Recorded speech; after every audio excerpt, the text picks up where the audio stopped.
Hi friends, കാറ്റത്തിക്കിളിക്കൂടി സീരിയലിൻ്റെ ഇന്നത്തെ വിശേഷങ്ങളിലേക്ക് എല്ലാവർക്കും സ്വാഗതം. അപ്പോൾ എല്ലാവരും ഇങ്ങനെ അമ്പലത്തിലിരിക്കുന്നത് കാണിച്ചുകൊണ്ടാണ് ഇന്നലെ എപ്പിസോഡ് തീർന്നത്. അപ്പോൾ എല്ലാവരും ഇങ്ങനെ അമ്പലത്തിലിരിക്കുകയാണ്. അപ്പോൾ രണ്ട് സ്ത്രീകൾ, ആ നാട്ടിൻപുറത്തെ സ്ത്രീകൾ വന്നിട്ട് ഇങ്ങനെ ഭാസ്കരനെ പറ്റിയൊക്കെ പറയുന്നുണ്ട്, പണ്ടത്തെ കാര്യങ്ങളൊക്കെ പറയുന്നുണ്ട്.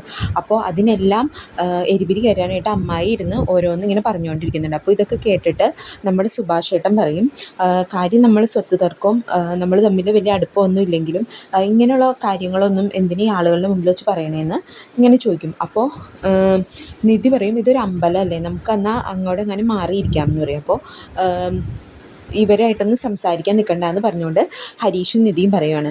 അപ്പോൾ മണിച്ചേട്ടനും പറയും, ആ ശരിയാണ്, ഇത് അമ്പല പരിസരമല്ലേ, ഇവിടെ ഒരു പ്രശ്നം വേണ്ട, നമുക്ക് അങ്ങോട്ട് മാറി നിൽക്കാം എന്ന് പറഞ്ഞ് ഇവരെല്ലാവരും കൂടി എഴുന്നേറ്റ് പോവാട്ടോ. അങ്ങനെ രാത്രിയായി കഴിഞ്ഞ് കഴിയുമ്പോൾ നിധി ഇങ്ങനെ എന്തോ ആലോചിച്ചുകൊണ്ടിരിക്കും. അപ്പോൾ നിധിയുടെ അടുത്തേക്ക് നമ്മുടെ സുധീഷ് ചൂടുവെള്ളമായിട്ട് വരും. അപ്പോൾ ചോദിക്കും, എന്താടോ തനിക്ക് എന്താ മുഖം എന്താ മാറിയിരിക്കുന്നത്, എന്താ പ്രശ്നം, വല്ല പ്രശ്നമുണ്ടോ എന്ന് ചോദിക്കും. അപ്പോൾ നമ്മുടെ നിധി പറയും, അല്ല നിങ്ങളുടെ അമ്മായി എന്തൊരു സ്വഭാവമാണ്, അവരെന്തൊക്കെയാണ് പറയണേ, അങ്ങനെ ആ നാട്ടുകാരുടെ മുമ്പിലൊക്കെ വെച്ച് അച്ഛനെ പറ്റി അങ്ങനെയൊക്കെ പറയാമോ എന്ന് ചോദിക്കും. അപ്പോൾ സുധീഷ് പറയും, ഇതൊക്കെ ഞങ്ങൾ കേട്ടെപ്പോഴും തഴമ്പിച്ചത്, അതുകൊണ്ട് ഞങ്ങൾ പ്രശ്നമാക്കാറില്ല എന്ന് പറയും. അപ്പോൾ നിധി പറയും, അല്ല അങ്ങനെയില്ലല്ലോ, അങ്ങനെയല്ല എന്ന് നമ്മൾ തെളിയിച്ചു കൊടുക്കണ്ടേ എന്ന് ചോദിക്കും. അപ്പോൾ നിധി പറയും, എടോ താൻ എന്തായി പറയുന്നത് എന്ന് ചോദിക്കും. അപ്പോൾ എല്ലാവരും ഇങ്ങനെ ശ്രദ്ധിക്കും കേട്ടോ. അപ്പോൾ നിധി പറയും, നമ്മളിവിടെ വന്ന എന്തിനാ, സുഭാഷ് ഏട്ടൻ്റെ എല്ലാ ദോഷങ്ങളും മാറി സുഭാഷ് ഏട്ടൻ്റെ കല്യാണം നടക്കാൻ, അപ്പോൾ നമ്മൾ അതിനു വേണ്ടി എല്ലാം ചെയ്യണം. അപ്പോൾ സുധീഷിക്ക് അതിലിപ്പോൾ നമ്മൾ എന്താ ചെയ്യേണ്ടതെന്ന് ചോദിക്കും. പറയും, ഇവിടെ എന്തൊരു പ്രത്യേക വഴിപാടില്ലേ എന്ന് ചോദിക്കും. അപ്പോൾ സുധീഷ് ചോദിക്കും സംശയത്തോട്, എന്താ ശൂലം കുത്തോ എന്ന് ചോദിക്കും. അപ്പോൾ പറയും, അത് ചെയ്യണം എന്ന് നിധി പറയാം കേട്ടോ. അപ്പോൾ എല്ലാവരും ഇങ്ങനെ അമ്പരന്ന് നിൽക്കും. അപ്പോൾ പറയും, സുഭാഷ് ഏട്ടന് വേണ്ടി നിങ്ങൾക്ക് അത്ര ഇങ്ങനെ ചെയ്യാൻ പറ്റില്ലേ, നിങ്ങൾ ആരെങ്കിലും അത് ചെയ്യണം എന്ന് പറയും. അപ്പോൾ സുധീഷ് ഇങ്ങനെ പറയും, ഈ സുഭാഷ് ഏട്ടന് വേണ്ടിയിട്ട് ഹരീഷ് നികേഷൊക്കെ അങ്ങനെ ചെയ്യാമെന്ന് പറഞ്ഞാൽ പാടല്ലേ എന്നിങ്ങനെ ചോദിക്കും. അപ്പോൾ നിധി പറയും, അവർ ചെയ്യണ്ട, നിങ്ങൾക്ക് ചെയ്യാമല്ലോ എന്ന് പറയും. സുഭാഷ് ഏട്ടന് വേണ്ടി നിങ്ങൾ അങ്ങനെ ചെയ്യില്ലേ എന്ന് ചോദിക്കും. അപ്പോൾ സുധീഷ് പെട്ടു കേട്ടോ. അപ്പോൾ നികേഷും ഹരീഷും കൂടി പറയും, സുധീഷ് ഏട്ടൻ പെട്ടു എന്നിങ്ങനെ പറയും. അപ്പോൾ സുഭാഷ് ഏട്ടൻ പറയും, അതൊന്നും വേണ്ട മോളെ, നീ എന്തിനാ അങ്ങനത്തെ നേർച്ചയൊക്കെ നേരാൻ പോയി എന്ന് ചോദിക്കും. അപ്പോൾ വേറെ എന്തെങ്കിലും നേരായിരുന്നില്ലേ എന്ന് ചോദിക്കും. അപ്പോൾ നിധി പറയും, എനിക്ക് അന്നേരത്തെ വിഷമം കൊണ്ട് ഞാൻ അപ്പോൾ അങ്ങോട്ട് നേർന്ന് പോയി സുഭാഷ് ഏട്ടാ എന്ന് പറയും. അപ്പോൾ നമ്മുടെ മണിച്ചേട്ടൻ അങ്ങോട്ട് വരും കേട്ടോ. അപ്പോൾ മണിച്ചേട്ടൻ പറയും, എന്താ വിശേഷം എന്ന് ചോദിക്കും. അപ്പോൾ സുധീഷ് പറയും, ഇത് കനാചാരമല്ലേ എന്നൊക്കെ പറയും. അപ്പോൾ അല്ല, ഞങ്ങളിവിടെ പറഞ്ഞുകൊണ്ടിരിക്കുമായിരുന്നു ഈ ശൂലംകുത്തിന് പറ്റി, അതൊരു അനാചാരം എന്ന് പറയായിരുന്നു എന്ന് പറയുമ്പോൾ മണിച്ചേട്ടൻ പറയും, ആര് പറഞ്ഞു, ഇവിടെ അത് ഭയങ്കര ശ്രേഷ്ഠമായൊരിതാണ്, അങ്ങനെ ചെയ്ത് കഴിഞ്ഞ് കഴിഞ്ഞാൽ എല്ലാ കാര്യവും നടക്കും എന്നൊക്കെ പറഞ്ഞ് ആ വഴിപാടിനെ പറ്റിയൊക്കെ ഇവരോട് ഇങ്ങനെ പറയാം കേട്ടോ. അപ്പോൾ ഇവർക്ക് ഇപ്പോൾ ഒന്നും തിരിച്ച് പറയാൻ പറ്റാതെ സുധീഷാണെങ്കിൽ പെട്ടും പോയി. അതിനുശേഷം രാത്രിയായി. അപ്പോൾ ഇവരിങ്ങനെ കിടക്കാനിരിക്കുമ്പോൾ സുധീഷ് ഇങ്ങനെ ആലോചിക്കും കേട്ടോ, ശൂലം കുത്തണതിനെ പറ്റി, ഇങ്ങനെ ഇതിലേ കയറ്റും. അപ്പോൾ മണിച്ചേട്ടൻ പറഞ്ഞതൊക്കെ ഓർക്കുവാണ്, സിമ്പിളാണ്, ഒരു ശൂലം ഇങ്ങനെ ഈ കവളിലൂടെ അപ്പുറത്തെ കവളിൽ കൂടെ വരുത്തും. അത് 2 ദിവസം അതിൻ്റെ പാടുണ്ടാവും. പിന്നെ അത് കഴിഞ്ഞ് കുറച്ച് ദിവസം പൗഡർ ഇട്ട് കഴിഞ്ഞാൽ പിന്നെ കുഴപ്പമുണ്ടാവില്ല, വേനയൊന്നും ഉണ്ടാവില്ല എന്ന് മണിച്ചേട്ടൻ പറഞ്ഞത് സുധീഷ് ഇങ്ങനെ ഓർക്കോട്ടോ. അപ്പോൾ നികേഷ് ഇങ്ങനെ നന്നായി കളിയാക്കുന്നുണ്ട് കേട്ടോ. അപ്പോൾ സുധീഷ് ഏട്ടൻ്റെ മുഖം കാണാൻ നാളെ എന്ത് രസമായിരിക്കും എന്നൊക്കെ പറഞ്ഞിങ്ങനെ പേടിപ്പിക്കുന്നൊക്കെ ഉണ്ട്. അപ്പോൾ സുഭാഷ് ഏട്ടനും അങ്ങോട്ട് വരും. അപ്പോൾ അവിടേക്ക് നിധി വന്നിട്ട് നിധി പറയും, സുധീഷിന് വിഷമമായോ, സുധീഷിന് പറ്റൂലെങ്കിൽ വേണ്ട എന്നൊക്കെ പറയും, ഞാൻ ചെയ്തോളാം എന്ന് പറയും. അപ്പോൾ സുധീഷ് പറയും, അതിൻ്റെ ആവശ്യമൊന്നുമില്ല, തന്നെ ചെയ്യാൻ ഞാൻ സമ്മതിക്കില്ല എന്ന് പറയും. അപ്പോൾ സുഭാഷ് ഏട്ടൻ പറയും, എനിക്കല്ലേ ദോഷം, അപ്പോൾ അതുകൊണ്ട് ഞാനല്ലേ അത് ചെയ്യേണ്ടത്, ഞാൻ ചെയ്തോളാം മോളെ എന്ന് പറയും, എനിക്ക് വിരോധമൊന്നുമില്ല എന്ന് പറയും. അപ്പോൾ നിധി പറയും, അങ്ങനെയല്ലല്ലോ പറഞ്ഞത്, ആ ദോഷമുള്ള ജാതകക്കാരൻ്റെ കൂടെ ഏറ്റവും വേണ്ടപ്പെട്ടവരല്ലേ അങ്ങനെ ചെയ്യേണ്ടതെന്ന് ചോദിക്കുമ്പോൾ സുധീഷ് പറയും, ഞാൻ ചെയ്തോളാം എന്ന് പറയും. അങ്ങനെ അവർ സമ്മതിച്ചു കേട്ടോ. അങ്ങനെ പിറ്റേന്ന് രാവിലെ അപ്പോൾ നികേഷ് സുധീഷിനോട് ചോദിക്കും, എന്താ സുധീഷ് ഏട്ടാ റെഡിയല്ലേ ശൂലം കുത്താൻ എന്നൊക്കെ ചോദിക്കും. അപ്പോൾ സുധീഷ് നികേഷിനെ ഒരുപാട് ചീത്തയൊക്കെ പറയുന്നുണ്ട് കേട്ടോ. അപ്പോൾ അങ്ങോട്ടേക്ക് നമ്മുടെ സുനന്ദ വരുവാണ്. അപ്പോൾ സുനന്ദ വന്നിട്ട് ചോദിക്കും, നിങ്ങളെന്താ ഈ പറയുന്നതെന്നൊക്കെ ചോദിക്കുമ്പോൾ സുഭാഷിയുടെ കൊണ്ടുവന്നൊരു ചായയൊക്കെ കൊടുക്കും സുനന്ദക്ക്. അപ്പോൾ വേണ്ട, ഞാൻ കുടിച്ചു എന്നൊക്കെ പറയും. അപ്പോഴും ഇന്നലെ നന്നായി ഉറങ്ങിയോ എന്നൊക്കെ ചോദിക്കും സുഭാഷ് ഏട്ടനോട്. അപ്പോൾ സുഭാഷ് ഏട്ടൻ പറയും, വീട് മാറിക്കിടന്നതല്ലേ മോളെ, അതുകൊണ്ട് ശരിക്കും ഉറങ്ങാൻ പറ്റിയില്ല എന്ന് പറയും. അപ്പോൾ നികേഷ് പറയും, ഇല്ല സുനന്ദ ചേച്ചി, ഞങ്ങൾ നന്നായി ഉറങ്ങി എന്ന് പറയും. അപ്പോൾ നിനക്ക് അവിടെ എങ്ങനെയുണ്ട്, സുഖമല്ലേ എന്ന് ചോദിക്കും. അപ്പോൾ സുനന്ദ പറയും, അവിടെ എല്ലാവരും നല്ല ആൾക്കാരാണ്, അശ്വിൻ്റെ കുടുംബക്കാരും ഒക്കെ, ഞാൻ എന്ത് പറഞ്ഞാലും കേൾക്കും, എന്നെ ഒരുപാട് ഇഷ്ടമാണ് അവർക്ക് എന്നൊക്കെ പറയും. അങ്ങനെ അപ്പോൾ ഇവർക്ക് സന്തോഷമൊക്കെ ആയിട്ടോ.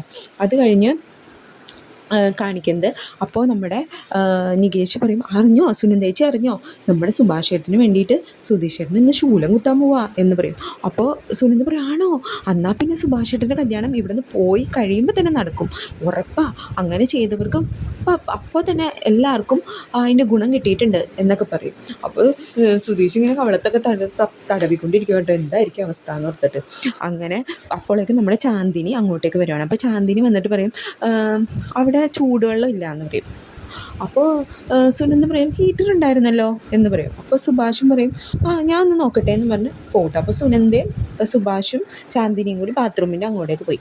അപ്പോൾ അവിടെ ചെന്ന് നോക്കുമ്പോൾ സ്വിച്ച് ഓണാക്കാൻ മറന്നതായിരിക്കും ചാന്ദിനി. അപ്പോൾ സുനന്ദ പറയും, സ്വിച്ച് ഓണായിട്ടില്ല അതുകൊണ്ടായിരിക്കും എന്ന് പറയും.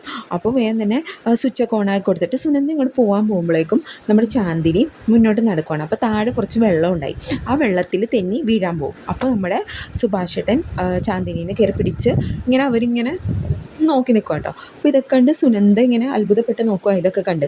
അപ്പോൾ ഒരു കണ്ണാടിയിലൂടെ നമ്മുടെ സുഭാഷേട്ടൻ സുനന്ദ ഇങ്ങനെ നോക്കി നിൽക്കണ കാണും. പെട്ടെന്ന് തന്നെ പറയും, വെള്ളത്തിൽ തട്ടി വീണതാ എന്ന് പറയും. അങ്ങനെ ചാന്ദിനി കുളിക്കാൻ പോയി. സുഭാഷേട്ടൻ അവിടെ ഇങ്ങനെ തുടച്ചുകൊണ്ടിരിക്കും. അപ്പോൾ സുനന്ദ പറയും, ഞാൻ തുടക്കാം സുഭാഷേട്ടാ എന്ന് പറയും. വേണ്ട, ഇനി അത് നിൻ്റെ അമ്മ കണ്ടിട്ട് വന്നിട്ട് മതി, ഇനി വേറെ പ്രശ്നം, നീ പോയിക്കോ എന്ന് പറയും. അങ്ങനെ സുനന്ദ അപ്പുറം പോയിരുന്ന് ഇങ്ങനെ അങ്ങോട്ടും ഇങ്ങോട്ടും നടന്ന് ആലോചിക്കും കേട്ടോ. അപ്പോൾ അതിൽ കൂടെ നമ്മൾ ചാന്ദിനിയുടെ കുളിയൊക്കെ കഴിഞ്ഞ് ചാന്ദിനി വരുക. അപ്പോൾ ചാന്ദിനിയോട് സുനന്ദ ചോദിക്കും, ചാന്ദിനി എന്നല്ലേ പേര്? അപ്പോൾ അതേന്ന് പറയും. അപ്പോഴും എന്താ ബന്ധം ഇവരായിട്ട് എന്ന് ചോദിക്കും. അപ്പോൾ ചാന്ദിനി ഇനി ഹിന്ദിയിൽ ഓരോ കാര്യങ്ങൾ പറയും. അപ്പോൾ സുനന്ദക്ക് അത് മനസ്സിലാവുന്നില്ല.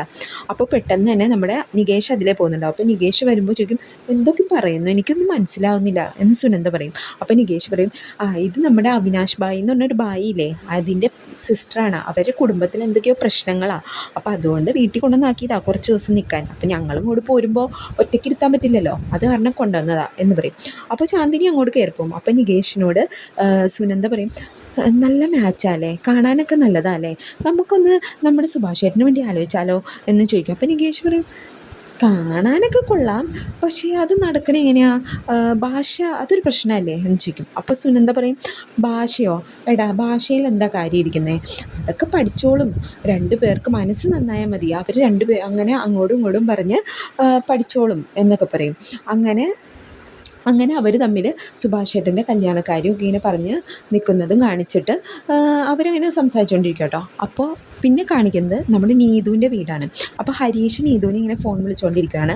അപ്പോൾ ഇങ്ങനെ നീതുവിനെ കാണാത്തതിൽ വിഷമമുണ്ടെന്നും ഇവിടെ അടുത്തൊരു ഹിഡൻ സ്പേസ് ഉണ്ട്, അവിടെ വെള്ളച്ചാട്ടമാണെന്നും.